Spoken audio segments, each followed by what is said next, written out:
ये औरत आईफोन पर चिकन काटती है। इसका पड़ोसी आता है और औरत का मजाक उड़ाने लगता है कि तुम्हारे पास अच्छी सी लकड़ी नहीं है क्या जो तुम आईफोन पर चिकन काट रही हो।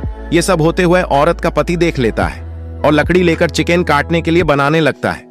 उस पे पहले फुल का कटिंग बनाता है ताकि देखने में बहुत ही खूबसूरत लगे। और ऐसा टेबल किसी के पास ना हो जिसने मेरी औरत का मजाक बनाया है। उसके पास ऐसा टेबल भी ना हो। बहुत ही बढ़िया औजार से लकड़ी को चिकना करता है ताकि फुल की कटिंग साफ साफ दिखे। आगे देखने से पहले चैनल को सब्सक्राइब करो दोस्तों। ये आदमी का टेबल बनकर तैयार हो गई। आपको कैसा लगा कमेंट करके बताना।